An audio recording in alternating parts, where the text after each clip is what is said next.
तो आपको बता दें कि उत्तराखंड में अब एक बार फिर मौसम जो है करवट लेने वाला है और इसी खबर पर तमाम जानकारी के लिए मेरे सहयोगी 3 अलग-अलग जगहों से मेरे साथ इस वक्त जुड़ चुके हैं। सबसे पहले देहरादून में ज्ञानेंद्र आपका रुख करेंगे। ज्ञानेंद्र, किस प्रकार का मौसम जो है इस वक्त राजधानी देहरादून में देखने को मिल रहा है और मौसम विभाग की तरफ से जो जानकारी, जो चेतावनी जारी की गई है, क्या कुछ मौसम विभाग का कहना है?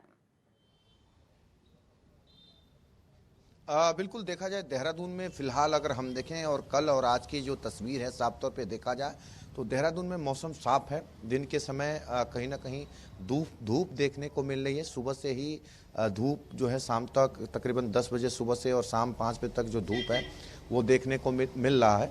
लेकिन इसके ठीक अगर हम विपरीत अगर हम देखें तो पहाड़ों में कुछ इलाकों में ही धूप देखने को मिलता है। इसके अलावा अगर हम देखें तो हरिद्वार और ऊधम सिंह नगर इलाकों में कोहरे की जो मार है वो लोगों को झेलनी पड़ रही है।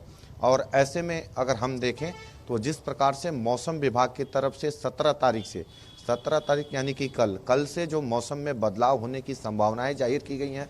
मौसम विभाग ने साफ तौर पे कहा है कि पश्चिमी विक्षोभ के सक्रिय होने का जो असर है पहाड़ी हिमालयी राज्यों पे पड़ने वाला है और उत्तराखंड में इसका जो असर है वो देखने को मिल सकता है।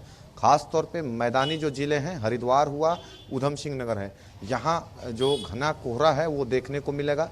बहरहाल आज भी ऊधम सिंह नगर और हरिद्वार में कोहरे का जो असर है वो देखने को मिला था। लेकिन अब जिस तरीके से कल से मौसम में जो बदलाव होगा उसका जो असर मैदान से लेकर पहाड़ में देखने को मिलेगा। तापमान में जो गिरावट है वो आंकी जाएगी।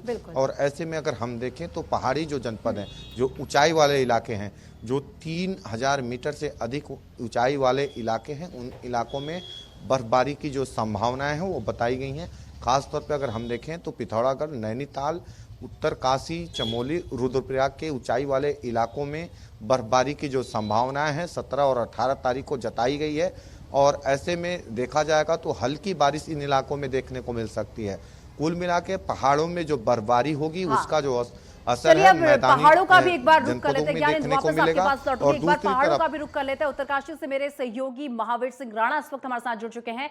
महावीर, मौसम में कितनी ठंडक महसूस की जा रही है और इसी के साथ उत्तरकाशी में भी जो है बर्फबारी का जो है आशंका जताई गई है कि अब से कुछ ही दिनों बाद यहां पर बर्फबारी हो सकती है? बिल्कुल निशा, मैं बता दूं, जब तक उत्तरकाशी की बात है तो उत्तरकाशी जो पहाड़ी एरिया है, लगातार यहाँ पे इस महीने अगर जनवरी की बात करूं मैं तो लगातार यहाँ पे बर्फबारी गिरनी शुरू होती थी, जिसके कारण जो है पानी का रिसाव भी, जो पानी रिसाइकल होता था वो होने के कगार पे था। मगर इस वक्त अगर हम देख रहे हैं लगातार जो जो ग्लोबल प्रकृति के अनुसार जो चेंज हो गया है कि जब बारिश होनी थी तो उस समय धूप लग रही है, जब धूप लगनी थी तो बारिश हो रही है। इस समय थोड़ा चेंज हो गया है।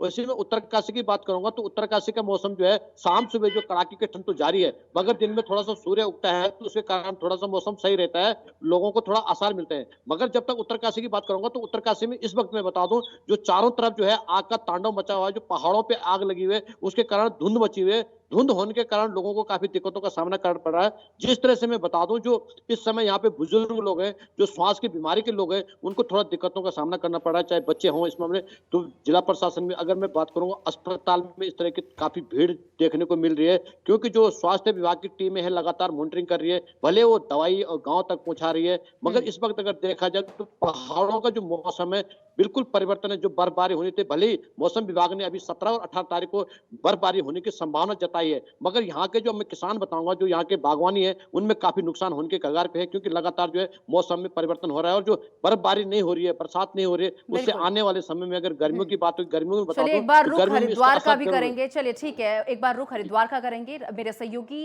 राजकुमार वहां से मेरे साथ जुड़ चुके हैं। राजकुमार, जिस तरीके से बात कर ली जाए, इस वक्त हरिद्वार के मौसम का मिजाज क्या कह रहा है?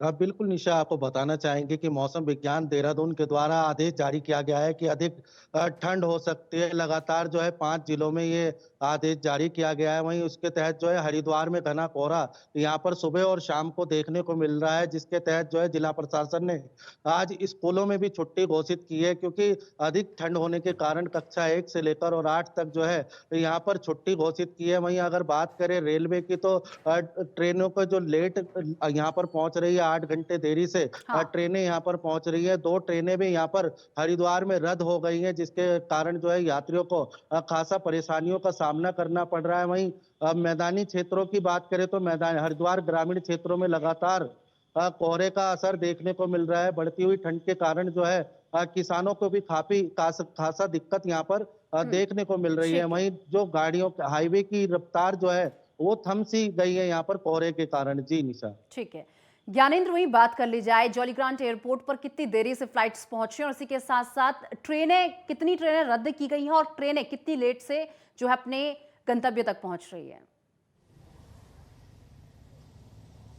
बिल्कुल देखा जाए मौसम की ये मार कहीं ना कहीं यातायात में भी बाधा उत्पन्न कर रही है। साफ तौर पे अगर हम देखें जहां सड़कों पे यातायात बाधित हो रही है घने कोहरे की वजह से, क्योंकि देहरादून के तमाम ऐसे इलाके हैं जहां घने कोहरे का जो असर देखने को मिल रहा है। उधम सिंह नगर का इलाका है, हरिद्वार का इलाका है, इन इलाकों में काफ़ी जो प्रभाव है देखने को मिल रहा है। खास तौर पर जो ट्रेनें हैं, इसके अलावा हवाई सेवाएँ हैं, वो भी बाधित हो रही हैं।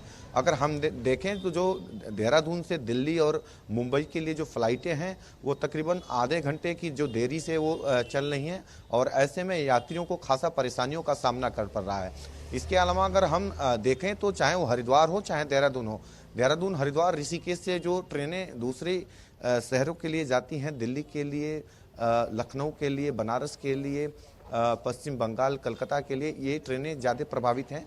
यानी कि जो ज़्यादा दूरी मार्ग की जो ट्रेनें हैं उनमें ज़्यादा प्रभाव देखने को मिल रहा है। ये ट्रेनें 4-4, 5-5 घंटे की देरी से, 8-8 घंटे की देरी से चल रही हैं, जिससे कि जो यात्री हैं उनको परेशानियों का सामना उठाना पड़ रहा है। हालांकि अगर हम देखें तो कल 17 तारीख से एक बदलाव कहीं ना कहीं मौसम विभाग ने पश्चिमी विक्षोभ के सक्रिय होने के कारण बताया है, जिसकी वजह से घना कोहरे का जो असर है मैदानी जनपदों में देखने को मिलेगा।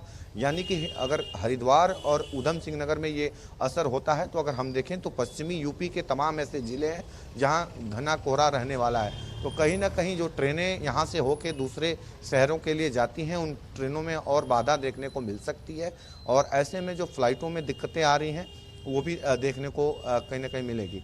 तो कुल मिला के अगर हम देखें तो मौसम का जो ये बदलाव है, ज्ञानेंद्र आपका भी बहुत शुक्रिया, महावीर आपका बहुत शुक्रिया, राजकुमार बहुत शुक्रिया, आप तीनों हमारे साथ जुड़े और इस पूरे मुद्दे की जानकारी आपने हमारे तक पहुंचाई।